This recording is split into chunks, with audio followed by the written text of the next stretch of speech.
Hi there, welcome to Heart Smart Home Cooking. My name is Laura Ravey, and March is Nutrition Month, so all month long we're going to be talking about healthy recipes. Now with me is Christine Hood from the Manitoba Heart and Stroke Foundation, and today we're making a very fun recipe. It's oatmeal chocolate chip cookies. Oatmeal chocolate chip cookies, right, and it's a recipe from our brand new cookbook, and it's a great recipe, and we're going to also talk about the importance of getting the kids involved in making healthy recipes too. And now making cookies with mom or with the family is such a fun memory for kids, and it's such a great learning experience. So it's really important to get the kids to come out and learn how to cook. And this is quite a simple recipe actually, so this is a good one to try. But I'm going to ask, it's also really easy to go to, the grocery store and buy a package of cookies. So why are we making that? Absolutely. There's tremendous nutritional benefit to be had by making your own cookies and your own baked goods at home.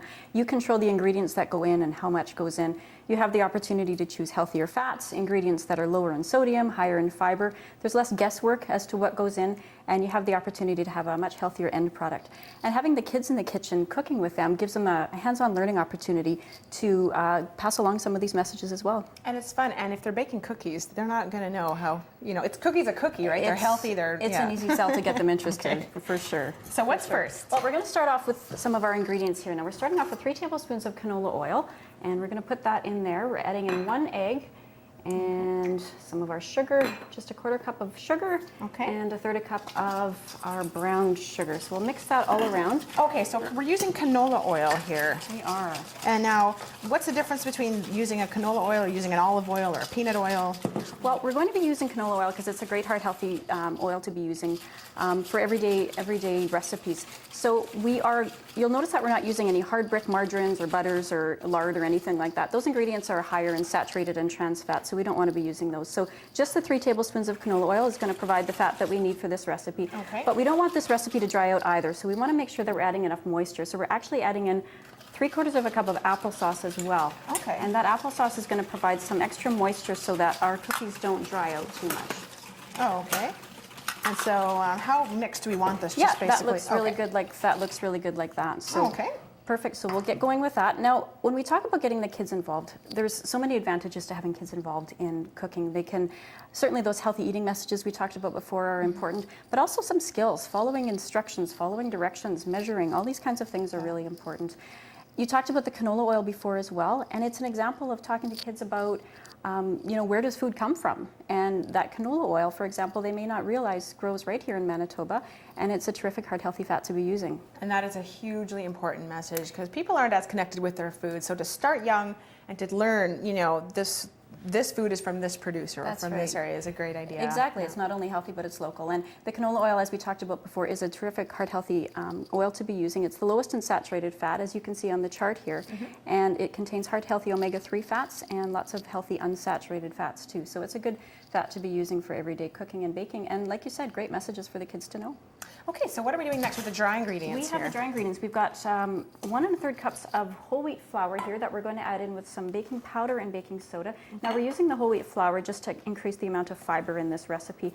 When kids see whole wheat flour used in a great recipe like cookies, they see it more as an everyday ingredient, which is what we want to happen. So we're just going to combine that into our wet ingredients and give that maybe substitute for another spoon there. Alrighty. And we're going to give that a good mix. And after that, we're going to be adding in our rolled oats and some of our mini chocolate chips as well are going in here too. So why are we using the mini chocolate chips instead of normal? Well, that's a good question. Because chocolate chips are more of a higher sugar, higher fat kind of ingredient, we don't want to be using a lot of them. So we're using just a 1/2 cup of the chocolate chips for this recipe, which is not a lot.